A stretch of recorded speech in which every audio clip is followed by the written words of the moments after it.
ये अभी देखिए, ये जो महाराष्ट्र में क्राइसिस है वो खत्म नहीं हुआ है। अभी कई पेंच हैं, उन्हीं को समझने के लिए सीधे मैं अशोक वानखेड़े जी का रुख कर लेती हूँ। सर, आप तो शुरुआत से इस पूरे मामले को बारीकी से देख रहे हैं। देखिए, अभी तक ये लड़ाई खत्म नहीं हो पाई है। अभी भी शिवसेना पर खतरा है, अभी भी गठबंधन को लेकर खतरा बना हुआ है। ये बातें सामने निकल कर आ रही हैं। सर, आपको पेंच कहाँ नजर आ रहा है? अभी कौन सा पेंच फंसा हुआ है जिसको सॉल्व होना बाकी है?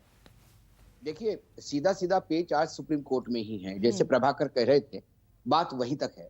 सुप्रीम कोर्ट आज डिसीजन क्या लेता है? सुप्रीम कोर्ट यदि कॉन्स्टिट्यूशन बेंच बड़ा कॉन्स्टिट्यूशन बेंच कॉन्स्टिट्यूट करता है, तो कॉन्स्टिट्यूशन बेंच के साथ यह है कि उनका हियरिंग डे टुडे होता है।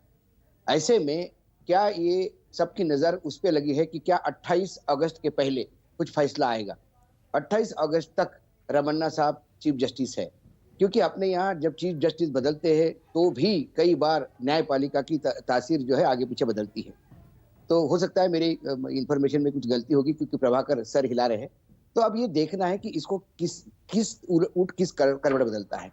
जो जल्दी की हियरिंग वाली बात है, उसमें सर्वोच्च न्यायालय क्या करना चाहता है? सर्वोच्च न्यायालय यदि ये कहे कि अभी जब तक कॉन्स्टिट्यूशन बेंच ये डिसीजन नहीं देता कि ये वैध अवैधता का जो डिफेक्शन का मामला है, इस पे तय नहीं होता, तब तक इलेक्शन कमीशन रुके, ये भी हो सकता है। या सर्वोच्च न्यायालय ये भी कह सकता है कि हम इलेक्शन कमीशन के काम में कोई बाधा डालना नहीं चाहते। ये दोनों तरफ से बातें हो सकती है। अब देख, सारी सारी दामोदवा इसी पे है। दूसरी ओर कहीं ना कहीं ये जो 40 लोग गए हैं एकनाथ शिंदे के साथ, उन 40 लोगों के जो यदि पर्सनल वक्तव्य जो मीडिया में छप रहे हैं, उन 40 में से एक भी आदमी नहीं है जो मंत्री बनना नहीं चाहता। हर आदमी अपने अपने एरिया में घोषणा कर रहा है कि यदि मैं मंत्री बनूं तो मुझे 10 हाथी का बल आ जाएगा और मैं अपने कॉन्स्टिट्यूंसी का काम करूंगा। कुछ लोग कहते हैं कि मेरे मेरे तो नाम में ही मंत्री है, तो मुझे मंत्री पद मिलना चाहिए। एक अब्दुल सत्तार है, उन्होंने कहा कि मेरे नाम में ही सत्ता है, तो मैं मंत्री क्यों नहीं बनूं?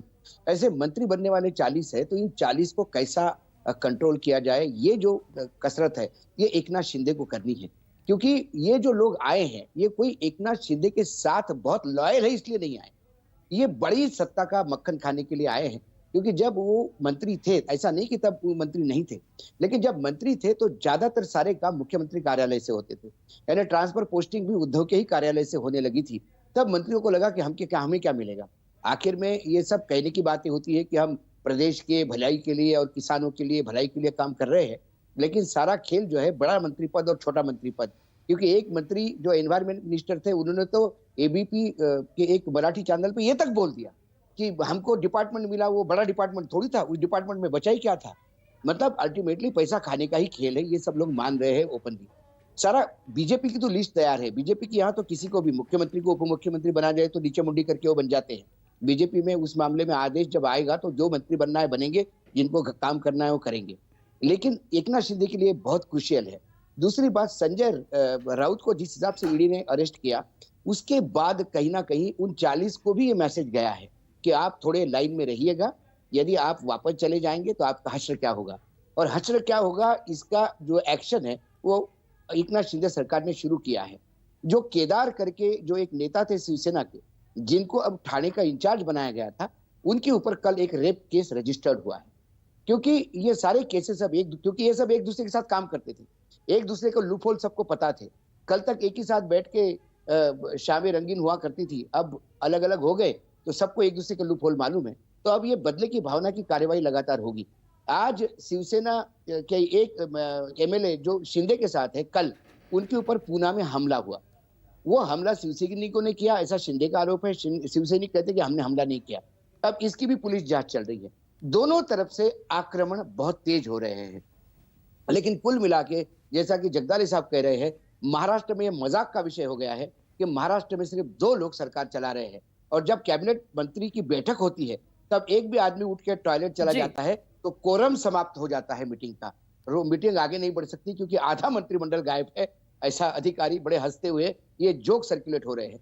तो आज सुप्रीम कोर्ट का रुख क्या है, इस पे तय होगी मंत्रिमंडल एक्सपांशन की डेट, ऐसा मुझे लगता है। यदि आज फेवरेबल हो गया शिंदे गुट के लिए, तो हो सकता है कि रक्षाबंधन के पहले यानी 5 या 8 को मंत्रिमंडल का गठन होगा, जो तारीखें आ रही है मार्केट में।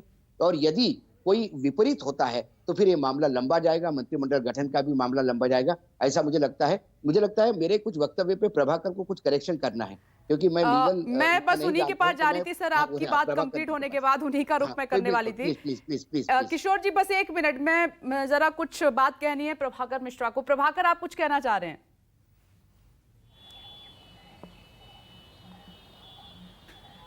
नहीं, मैं अशोक वानखेड़े जी जो बात कह रहे थे उसमें मुझे करेक्शन नहीं करना है, बस जोड़ना है।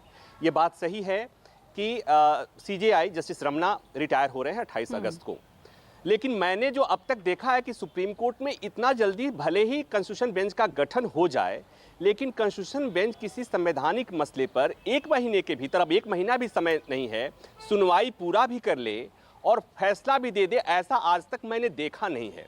तो इसलिए जो मैं समझ पा रहा हूँ कि कॉन्स्टिट्यूशन बेंच का गठन होगा भी तो उसमें सीजेआई जस्टिस रमना नहीं रहेंगे, इसकी पर्याप्त संभावना है, क्योंकि जो सुप्रीम कोर्ट की व्यवस्था है उसके मुताबिक जो जज जिस मसले को सुनते हैं उनको फैसला सुनाकर जाना होता है, यानी कि रिटायरमेंट के पहले उनको फैसला सुनाकर जाना होता है। तो यहाँ पर चूंकि जस्टिस रमना 28 अगस्त को रिटायर हो जाएंगे तो उसके पहले संविधान पीठ का गठन भी हो जाए, संविधान पीठ इस मसले पर सुनवाई भी कर ले।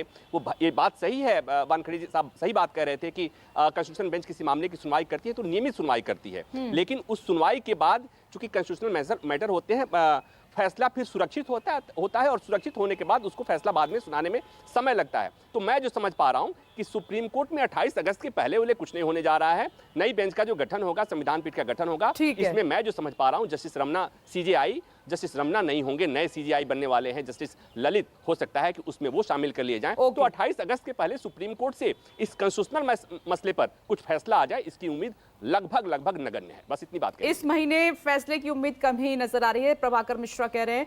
मैं राजीव जी आपका रुख करूंगी, लेकिन किशोर तिवारी जी काफी देर से अपनी उंगली उठा रहे हैं। किशोर तिवारी जी मुझे लगता है राजीव पांडे कुछ कहना चाह रहे हैं। राजीव पांडे जी कुछ कह रहे हैं आप? दिनेश जी, लीगल बात है, मैं यही कह रहा था कि लीगल जो इश्यूज थे, मैं प्रैक्टिसिंग एडवोकेट हूँ सुप्रीम कोर्ट ऑफ इंडिया में, तो मैं 2 चीजें ऐड करना चाहता था। फिर तो पॉलिटिक्स के लिए पूरे दिन का डिबेट चलता है जी। 2-3 बातें हैं। प्रभाकर जी ने कहा कि क्या ईसी पर स्टे लगा सकती है। अगर ईसी पर स्टे भी लगा देना तो इतनी बड़ी इश्यू पैदा हो जाएगी कि ये धनुष बाण और ये झंडा किसकी तरफ जाएगा। इसलिए चुनाव आने वाले हैं, इसलिए मेरे हिसाब से, जिसमें मेरी लीगल समझ है कि सुप्रीम कोर्ट ये काम नहीं कर सकती है कि जो नीति का है उसके जुरिस्डिक्शन को यूसर्प कर ले। 6 पिटीशन नहीं है, मेनली एक ही पिटीशन है जिसमें ये एप्लीकेशन लगा हुआ है कि आप ईसी के कार्रवाई को रोक दीजिए। तीसरी बात, ईसी की कार्रवाई को रोकने का आज तक का इतिहास नहीं है, कल हो जाए तो मुझे नहीं पता। जैसे स्पीकर के कार्रवाई को आप रोक नहीं सकते हैं, ऐसे ही ईसी की कार्रवाई को रोक नहीं सकते हैं।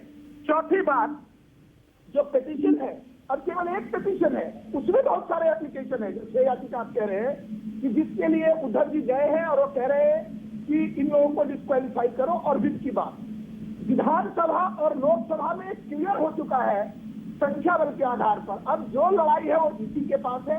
अब देखना है जो लार्जर क्वेश्चन जो रेफर होगा कि क्या जिस समय ऑर्डर दिया गया राज्यपाल जी को वो सही था या गलत था। मैं इससे लीगल बातें करना चाहता था।